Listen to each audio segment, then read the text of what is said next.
puis se concentre sur une bouche qui parle, avec des mots qui se brisent visiblement en quittant les lèvres. Voix off. Avez-vous déjà déchaîné un torrent de mots dans un accès de rage, pour désirer instantanément le pouvoir de les reprendre en l'air? Ils se sont échappés, n'est-ce pas? Plus vite que votre bon sens n'a pu les saisir.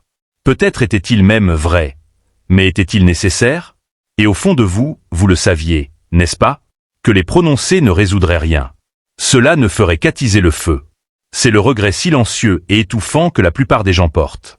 Non pas pour les mots qu'ils n'ont pas réussi à exprimer, mais pour ceux qu'ils n'ont pas réussi à retenir. Car les mots, une fois prononcés, ne disparaissent pas dans l'air. Oh non. Ils résonnent. Ils vous définissent. Et parfois, ils anéantissent bien plus que vous ne l'aviez imaginé. Les stoïciens, ces anciens maîtres de la maîtrise de soi, comprenaient une vérité glaçante. Vos mots ne sont pas de simples communications. Ils sont le reflet direct de votre discipline intérieure. Marc Aurèle, l'empereur philosophe, ne s'est pas contenté de conseiller. Il a averti que votre discours soit le reflet de votre intégrité, non de votre impulsion. Nous vivons à l'ère du bruit incessant, tweets, commentaires, disputes, réactions constants. Dans cette cacophonie, la retenue est devenue le super-pouvoir le plus rare et le plus puissant. Permettez-moi de lever le voile sur une vulnérabilité cachée, une histoire que la plupart des gens n'entendront jamais. Il y avait un homme nommé Aaron. Discret, d'une intelligence aiguisée, profondément respecté. Pendant une décennie, il fut le pilier silencieux de son entreprise. Pas de chichi, pas de grands gestes. Quand Aaron parlait, la pièce se penchait. Ses mots étaient d'or, rares et pesés avec précision. Il ne parlait jamais juste pour être entendu. Il parlait pour clarifier, pour guider. C'est pourquoi on lui faisait confiance au-delà de toute mesure. Puis, le changement insoupçonné. Lors d'une réunion de direction à fort enjeu, un collègue plus jeune et plus flamboyant fut choisi pour présenter un projet qu'Aaron avait méticuleusement aidé à construire en coulisses. Ce n'était pas de la jalousie pure et simple. C'était une lente montée de frustration. La présentation était bâclée. Des idées clés manquaient. Et à mi-chemin de la présentation, Aaron a craqué. Il a interrompu, sa voix tranchante, ses mots chargés d'une vérité indéniable. Il n'a pas crié, mais la chaleur de son ton a fait taire toute la pièce. Voici la partie la plus effrayante. Il avait raison. Chacun de ses arguments était valide, exact, irréfutable. Mais cela n'avait pas d'importance. À partir de ce jour, la perception invisible d'Aaron fut à jamais altérée. Il n'était plus la force stable et fiable. Il était soudain volatile, imprévisible.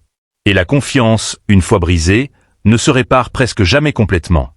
La leçon cachée ici, celle dont personne ne parle, vous pouvez gagner l'argument et tout perdre. Vous pouvez dire la vérité absolue et quand même nuire à votre intégrité si la manière est ancrée dans l'ego, et non dans le but. Les stoïciens ne considéraient pas les mots comme de simples expressions. Ils les considéraient comme des outils. Et les outils, les vrais maîtres le savent, exigent de la précision, pas de l'émotion brute. Une personne qui ne peut contrôler sa langue lorsqu'elle est provoquée n'est pas forte. Elle est exposée, réactive. Et lorsque vous êtes réactif, vous êtes horriblement facile à manipuler. Pourquoi tant d'entre nous tombent-ils dans ce piège? Parce que nous confondons honnêteté et urgence.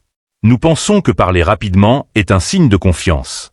Nous craignons le silence plus que nous ne craignons de paraître complètement stupides. Mais le vrai pouvoir ne réside pas dans la rapidité avec laquelle vous parlez. Il réside dans la réflexion avec laquelle vous choisissez vos mots. Il réside dans les pauses délibérées. Il réside dans le silence profond entre vos pensées. La discipline parle des volumes, même lorsque votre bouche reste fermée. Mais il y a une couche encore plus profonde à ce secret. Qu'en est-il de votre dialogue intérieur? Les mots que vous vous dites lorsque personne n'écoute, construisent-ils votre identité même ou l'érodent, morceau par morceau insidieux? Si vous vous chuchotez constamment « je ne suis pas assez »,« je ne suis pas prêt »,« je ne suis pas capable », ce récit silencieux devient la terrifiante réalité dans laquelle vous vivez. Vous ne pensez pas seulement à la faiblesse. Vous la répétez, conditionnant votre propre esprit à obéir à la défaite. Sénèque, le grand philosophe stoïcien, a dévoilé cette vérité. Ce que vous pensez de vous-même est bien plus important que ce que les autres pensent de vous. Et les mots que vous prononcez, tant au monde qu'à votre propre âme, sont un miroir glaçant de ce concept de soi. Vous ne pouvez pas mentir à votre propre âme avec votre langue. Elle connaît la vérité non filtrée. Si vos mots sont cruels, imprudents, sarcastiques ou défaitistes, ce n'est pas seulement le monde qui souffre. Vous souffrez davantage. J'ai déjà coaché une femme nommée Léa. Chaque phrase commençait par des excuses. « Désolé, je voulais juste ajouter. »« Désolé, je ne voulais pas interrompre. »« Désolé, C'est probablement une idée stupide. Ce n'était pas de l'humilité. C'était une forme silencieuse et insidieuse d'auto-effacement. Lorsque nous avons commencé le processus douloureux d'élimination de ces excuses inutiles, quelque chose de profond a changé. Sa voix est devenue plus claire. Ses idées ont gagné en force. Et les gens, presque inexplicablement, ont commencé à se pencher et à vraiment écouter. Pourquoi ?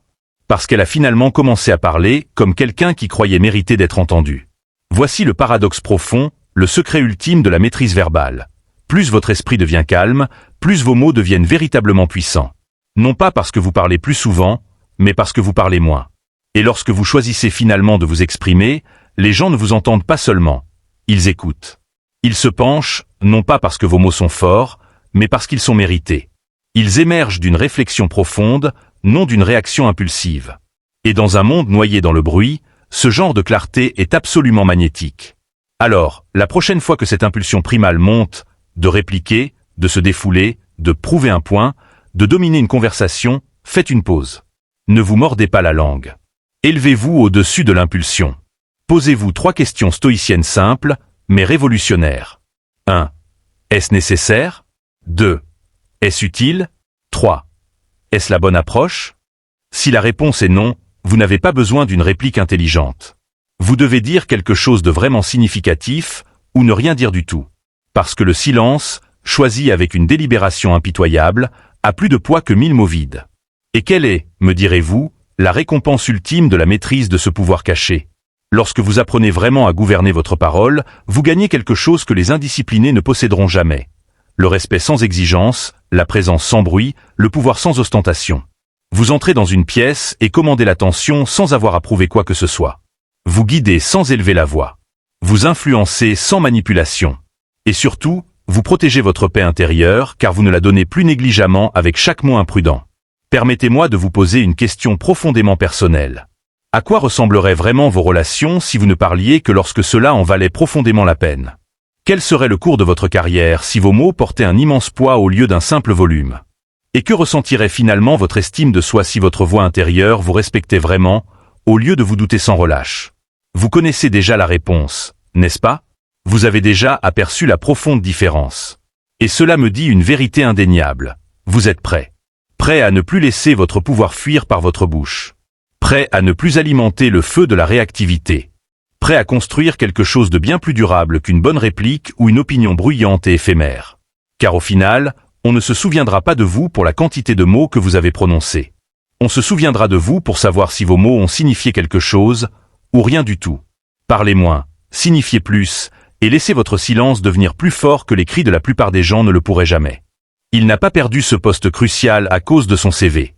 Il l'a perdu à cause de son énergie, parce qu'il est entré dans un moment décisif en portant une humeur qui a tout empoisonné. Et c'est le danger caché, la vérité silencieuse. Lorsque vous ne contrôlez pas votre humeur, elle ne reste pas confinée. Oh non. Elle fuit. Êtes-vous prêt à découvrir le secret final, le plus percutant ? Celui qui vous rendra véritablement inébranlable ? Restez avec moi. Car le secret ultime de la véritable maîtrise, la vérité profonde qui lie toutes ses forces entre elles, est sur le point d'être révélée. Pause dramatique. Écran noir. Puis un seul mot ou une phrase apparaît à l'écran, comme une révélation murmurée, avant que la vidéo ne passe au segment suivant ou ne se termine.